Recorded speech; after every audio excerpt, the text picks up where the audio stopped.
खुशामदीद। और मैं तमाम अपने देखने वालों का शुक्रिया अदा करता हूँ कि वो हमारे प्रोग्राम मुतवातर और लगातार मुसलसल देखते हैं।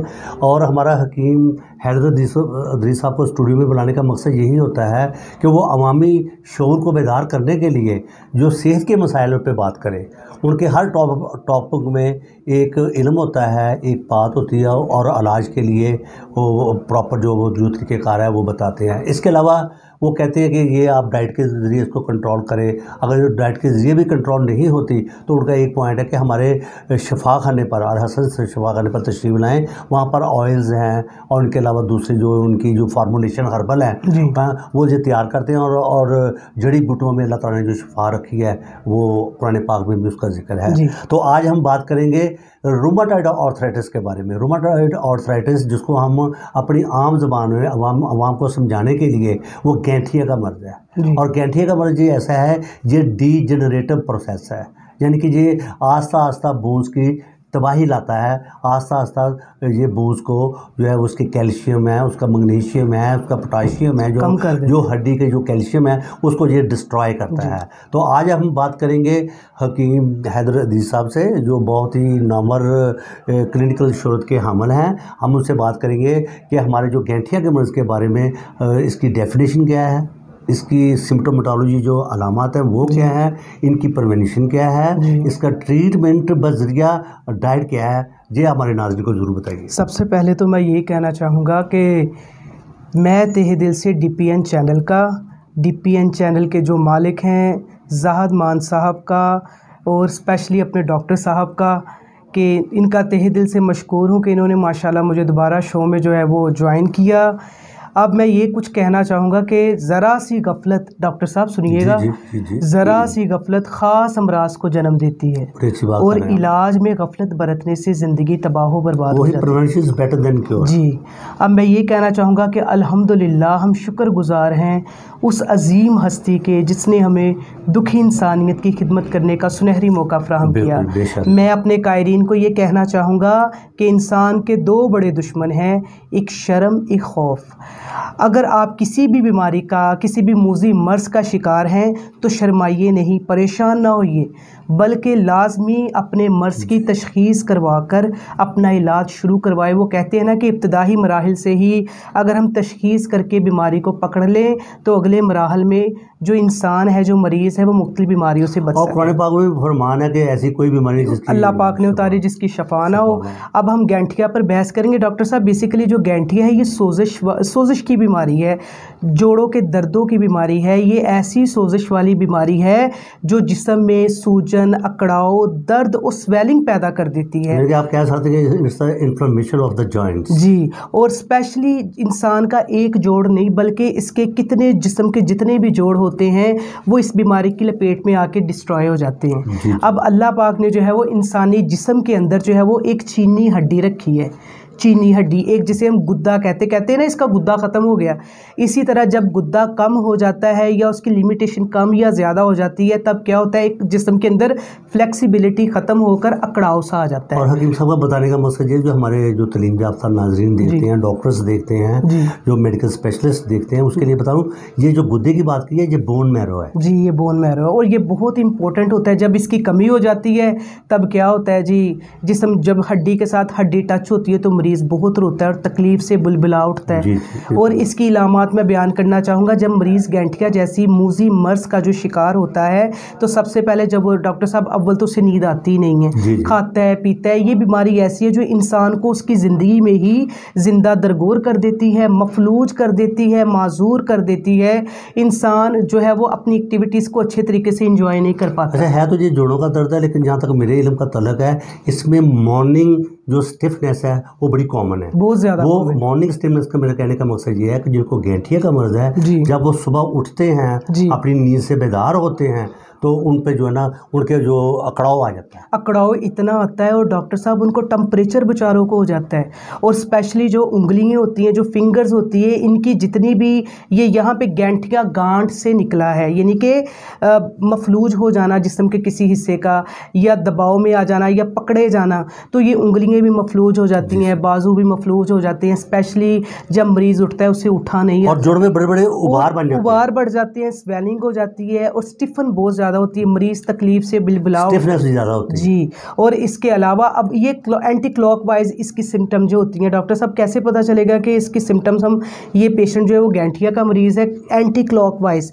अगर आपके दाएं हाथ में दर्द है, स्पेशली हाथ की कलाई के अंदर, तो क्या होगा, कुछ ही लम्हात बाद बाएं हाथ की कलाई के अंदर वो दर्द आप महसूस करेंगे। ट्रैवलिंग करेगा जी, ट्रैवलिंग करेगा। ट्रैवलिंग करता करता सर के बालों से लेके पाँव के नाखून तक, जहाँ पर हमारे जोड़ हैं, जॉइंट है, उनके अंदर जो है वो गैंठिया बीमारी जो है जब ट्रैवल करती है तो इंसान जो है वो बहुत तकलीफ़ से, बहुत ही परेशानी और डिप्रेशन का वो शिकार हो जाता है और मुख्तलिफ बीमारियों को आगे जाके, अब क्या होता है, बाज़ लोग जो होते हैं जब वो गैंठिया के इस तरह भी शिकार हो सकते हैं जब वो बहुत ज़्यादा मुर्गन ग़िज़ाओं का इस्तेमाल करते हैं। ये वजूहात में आ सकता है। सबसे पहले तो मुर्गन ग़िज़ाओं का बहुत ज़्यादा इस्तेमाल होता है, पानी का कम इस्तेमाल करने की वजह से मसला ये हो सकता है। इसके अलावा विटामिन डी की वजह से, विटामिन डी की वजह से, अब पहले वक्तों में ये होता था, अगर आज से 40-50 साल पहले चले जाएं तो 50+ पीपल, जो ओल्ड पीपल होते थे, उनको गैंठिया का ये मर्ज़ लाहक होता था। लेकिन नाउ डेज़ अब बच्चों में, ख़वातीन में, बूढ़ों में ये मर्ज़ पाया जा रहा है, क्योंकि कैल्शियम डी की वजह से जो है वो इन मसाइल का वो शिकार, deficiency of the vitamin D.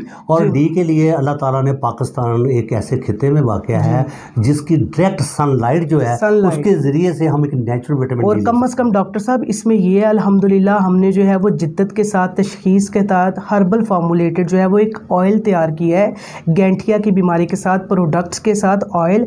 जब ये बंदा ऑयल जिस्म पे लगाता है और सनलाइट में फजर की नमाज़ के बाद जब वो डायरेक्टली बैठता है 10 से 15 मिनट, तो डेफिनेटली 1 मंथ में उसका जो गैंठिया का प्रॉब्लम होता है वो सॉल्व हो जाता है।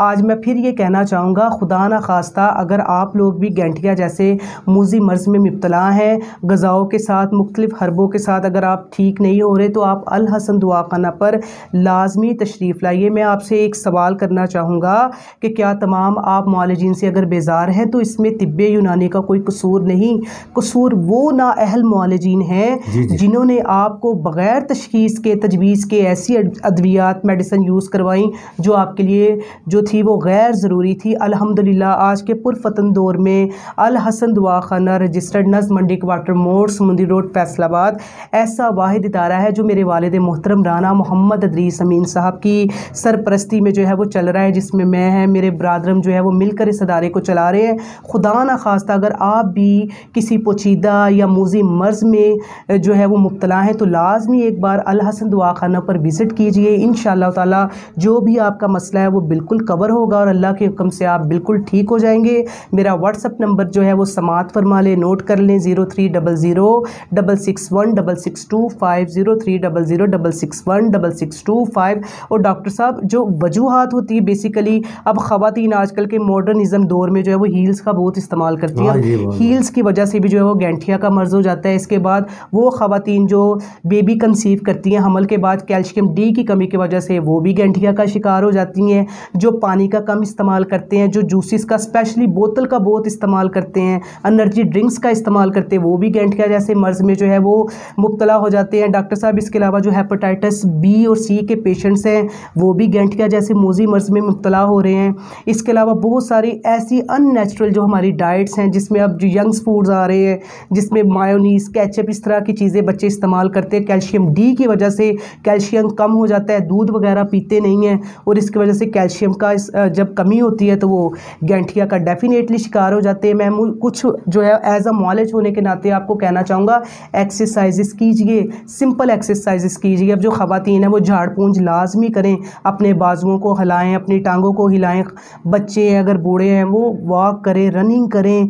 इसके अलावा स्पेशली जो है वो सब्ज़ चाय का, उसमें एंटीऑक्सीडेंट्स मौजूद होते हैं, उसका इस्तेमाल करें क्योंकि ये सूजन दर्द को ख़त्म कर देती है। इसके अलावा टर्मेरिक पाउडर जो है वो दूध में मिलाकर लाजमी पिए, इससे सूजन, हाँ जी, हल्दी डालकर वो लाजमी जी। और इसके अलावा जो है मौसमी फलों में जैसे आम है, अब आम चल रहे हैं, आम का एक्सेस इस्तेमाल इस्तेमाल कीजिए। उसके पास चकोतरे हैं, इसके अलावा डॉक्टर साहब मौसमी है, माल्टा है, किन्नू है, इनका इस्तेमाल कीजिए। और डॉक्टर साहब अब आड़ू जो है उसका इस्तेमाल कीजिए, उसका सीज़न चल रहा है। 1 पाव आड़ू और उसमें दूध का शेक बनाकर वो लाजमी पिए। इससे ना सिर्फ चेहरे पे निखार आएगा बल्कि गैंठिया जैसा मौसमी मर्ज भी ख़त्म हो जाएगा। इसके अलावा बहुत सारी ऐसी चीज़ें, पानी का ज़्यादा इस्तेमाल करें। 15 से 20 ग्लासेस जो है वो पर डे पानी का लाजमी इस्तेमाल करें। इसके अलावा जो है बहुत सारी चीज़ें ऐसी हैं, दूध का भी इस्तेमाल करें, सब्जियों का इस्तेमाल करें, दालें छोड़ दें, बड़ा गोश्त छोड़ दें, मुर्गी का इस्तेमाल करें, ठीक है। इसके अलावा मटन का इस्तेमाल करें। अपनी ग़िज़ा को, मुतवाज़न ग़िज़ा को अपनी ज़िंदगी में मुतवाज़न ग़िज़ा का शार बनाइए। सारी चीज़ों को जो है वो अपने लाहे अमल में लाकर उन पर अमल कीजिए। इंशाअल्लाह ताला गैंठिया जैसी बीमारी से आप लाजमी छुटकारा पालेंगे। और इंशाअल्लाह ताला अगर फिर भी आप जो है वो इन चीज़ों पर अमल करके, एक्ट अपॉन करके आप ठीक नहीं हो रहे, तो एक बार लाजमी अल हसन दुआ खाना पर विज़िट कीजिए। इंशाअल्लाह ताला अल्लाह के हुक्म से आप बिल्कुल ठीक हो जाएंगे। नाज़रीन, लकीली मैंने मल्टीनेशनल कंपनीज में काम किया हुआ है, तो उसमें ये जो थेराप्यूटिक ग्रुप है, जो फार्माकोलॉजी की जो बुक जो है डॉक्टर पढ़ाते हैं, तो उसमें non steroid anti inflammatory drugs, इसको नसीड्स कहते हैं एलोपैथिक की ज़बान में, जो प्रोस्टाग्लैंडिन इनहिबिटर्स होते हैं। और सबसे बड़ी बात है, जो इन्फ्लेमेशन है, जो सोजस है, इसकी 4 बड़ी बातें हैं। पेन है, स्वेलिंग है, इन्फ्लेमेशन है and limitation of the movements. These are the 4 cardinal signs of the inflammation. तो मेरा बात करने का मकसद ये है कि आज ये 4 चीज़ों को जो मैंने आपको गिनवाई हैं, अगर ये 4 चीज़ें पाई जाएँ तो सोजिश का पाया जाना होता है, और जिससे बंदे की ज़िंदगी अजीर्ण हो जाती है। तो यहाँ पर हकीम हैदर साहब की मैं बात ये करूँगा कि अगर आप एलोपैथिक दवाइयाँ खाएँगे, क्योंकि जो रूमेटॉइड आर्थराइटिस हैं, this is the long lasting joint disease, तो उसके साथ आपका जो हेपेटोटॉक्सिसिटी, जो आपका लिवर डैमेज होगा, आपका सबसे बड़ी बात जो है वो स्टोमक होगा। तो हकीम साहब के पास अल्लाह ताला ने इनको जो इल्म दिया हुआ है, और ये तकरीबन 120 साल का इनका ख़ानदान एक एक्सपीरियंस रखता है, और ये हमारे लिए नेमत है कि हम इनके फ़न से फ़ायदा उठाएं। और बड़ी अच्छी बात की है, हिकमत बुरी चीज़ नहीं है, लेकिन करने वाले बुरे हैं। अताई लोगों के पास ना जाएं, जो सही माहर हकीम है उनको अपने इलाज के लिए डॉक्टर साहब, आखिर पर मैं ये अपनी आवाम को, देखने वाले, सुनने वाले को पैगाम देना चाहूँगा कि नमाज की पाबंदी कीजिए। नमाज जो है वो तमाम जो है अभी बीमारियों से इंसान को ख़त्म कर देती है। इंसान के अंदर जितनी भी जुमला बीमारियां हैं, अगर आप पाबंदी से नमाज़ पढ़ेंगे तो इंशाल्लाह डेफिनेटली सारी बीमारियां ख़त्म हो जाएंगी। इसके अलावा नमाज फ़जर के सुन्नतों के अंदर जो है वो अलम नशरा, और दूसरी रकत के अंदर जो है वह सूरह फील लाजमी पढ़ा करें। और इसके अलावा या सलामो 111 मरतबा, या कद्दूसो या सलामो, इसका विर्द मिलाकर पढ़ें। इंशाअल्लाह ताला 40 योम के अमल से डेफिनेटली आप गैंठिया जैसी मूजी और ख़तरनाक बीमारी से लाजमी छुटकारा पालेंगे।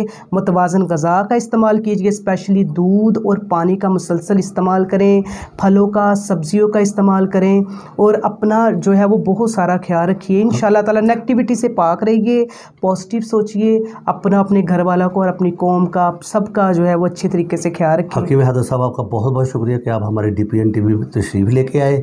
तो मेरा एक ही पैगाम है, सादा रहिए, आरामदेह ज़िंदगी में रहिए। Thank you very much. Thank you so much.